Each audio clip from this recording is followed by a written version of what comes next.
অন্যর কপি কাটা বিছাতে গিয়ে নিজেই সেই কপি সবার আগে পড়তে হয়। এই প্রবাদটা হয়তো আপনারা বহুবার শুনেছেন দর্শক, কিন্তু আজ আপনাদের শোনাবো এমন এক বাস্তব চাঞ্চল্যকর গল্প যা শুনলে আপনাদের গায়ের লোম খাড়া হয়ে উঠবে। দর্শক, খেলার ছলে হোক কিংবা রাজনৈতিক চাইল হিসাবেও শিবিরকে ফাঁসাতে গিয়ে ছাত্রদল ও যুবদল আজ এমন এক লজ্জাজনক এবং গোলকধাঁধায় ফেসে গেছে, সেখান থেকে বের হওয়ার আর কোনো রাস্তা তাদের খোলা নেই। কিভাবে অন্যর গালে কালি লাগাতে গিয়ে নিজেদের মুখে চুন কালি ভরে গেল, দর্শক চলুন কাহিনীর অন্দরে প্রবেশ করি, ধাপে ধাপে আলোচনা করা যাক। গল্পের শুরুটা হয়েছিল কিছুদিন আগে এক নোংরা চক্রান্ত দিয়ে। ঢাকা বিশ্ববিদ্যালয়ে তখন এক অদ্ভুত খেলা চলছে। ছাত্রদল কি করলো? সম্পূর্ণ ষড়যন্ত্র জাল বুনে দুইজন নিরীহ কওমি মাদ্রাসার শিক্ষার্থীকে ধরে এনে জোরপূর্বক সমকামী সাজিয়ে দিল। উদ্দেশ্য একটাই, এই অপবাদ চালিয়ে দেওয়া হোক আদর্শিক সংগঠন শিবিরের ঘাড়ে। এরপরে জগন্নাথ বিশ্ববিদ্যালয় থেকে শুরু করে ঢাকা আলিয়া চারিদিকে সমকামীদের তকমা দিয়ে তুলকালাম কাণ্ড বাঁধালো ছাত্র দল। স্লোগান তোলা হলো সমকামী শিবিরকে ক্যাম্পাস থাকতে দেওয়া হবে না। এমনকি জামাতের আমির এবং ডাকসুর ভিপির মতন ব্যক্তিদের জড়িয়ে নামানো হলো নোংরা স্লোগান। কিন্তু রে ভাই, সত্যর সূর্য কি কখনো মেঘের আড়ালে বেশি দিন লুকে থাকে না? জল দ্রুত ঘোলা হতে হতে পরিষ্কার হয়ে গেল, প্রমাণ হয়ে গেল ওই দুই কওমি ছাত্র সম্পূর্ণ নির্দোষ ছিল এবং এই ঘটনার সাথে শিবিরের কোনো সম্পর্কই ছিল না। দর্শক যারা সেই দিন না বুঝে নিরীহ ছাত্রদের ওপর অপবাদ দিয়েছিল, আজ তারাই এসে শিবিরের কাছে হাত জোর করে ক্ষমা চাচ্ছেন। একটি আদর্শিক সংগঠন, পরিচ্ছন্ন চরিত্রের সংগঠন আজ দুধের মতন পরিষ্কার হয়ে গেল। কিন্তু গল্পের আসল টুইস্ট এখানেই শেষ নয়।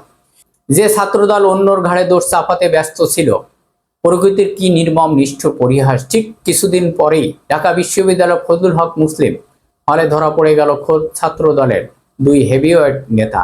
কি অপরাধে জানেন দর্শক? ঠিক একই অপরাধের সমকামিতার সুনির্দিষ্ট অভিযোগে বিশ্ববিদ্যালয় হল প্রশাসন তাদেরকে চিরতরে বহিষ্কার করলো।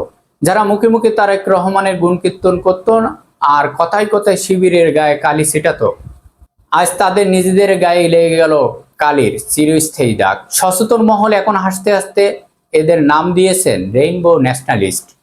অন্যের জন্য কুয়া খুঁড়লে সেই কুয়ায় নিজেই পড়তে হয়, এটি তার সবচেয়ে জ্বালাযন্ত প্রমাণ। দর্শক, গল্পের এখানেই টুইস্ট শেষ নয়, এর সেই সবচেয়ে বড় নাটক অপেক্ষা করছেন মুদ্রার অন্য পিঠে। কিছুদিন আগে যুবদলের নেতা নয়ন সহ কিছু ক্যাডার বাহিনী লাঠিসোঁটা ও দেশে অস্ত্র নিয়ে শিবিরের ওপর নরপিশাচের মতন হামলায় পড়েছিল। তখন তাদের নেতাগিরি আকাশচুম্বী, কিন্তু সময়ের চাকা ঘুরতে বেশি সময় লাগে না। সেই নয়নের ব্যক্তিগত চাঁদাবাদী সাম্রাজ্য আর অবৈধ ইনকাম সোর্সের সব গোপন নথি আজ একে একে ফাঁস হয়ে গেছে। দর্শক, লজ্জায় মাথা খেয়ে যারা রাজনীতি করতে এসেছিল, কাহিনীর ব্ল্যাকমেইল ঠিক সেখানেই শুরু হলো।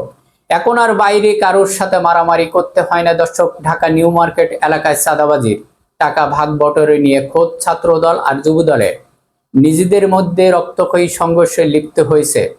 15 জনের বেশি রক্তক্ষয়ী অবস্থায় হাসপাতালে কাতরাচ্ছে, আর এক নেতাকেই তো বেধড়ক পিটিয়ে আধমারা করা হয়েছে। সবচেয়ে মজার বিষয় হলো এই দুই দলের মধ্যকার গাণিতিক সমীকরণ।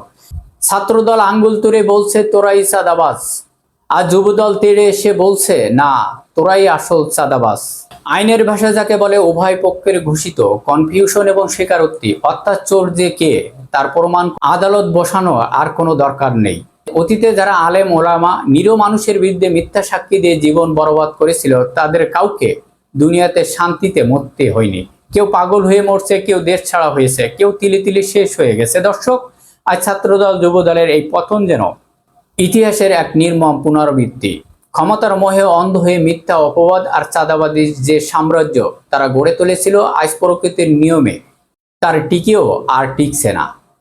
দর্শক, ছাত্র শিবিরকে ফাঁসাতে গিয়ে উল্টো ছাত্র দল এবং যুব দল ফেসে গেল। বিষয়টি আপনাদের কাছে কেমন লাগলো? অবশ্যই আপনাদের নিজস্ব মতামত কমেন্ট করে জানাবেন। সবাই ভালো থাকবেন, ধন্যবাদ।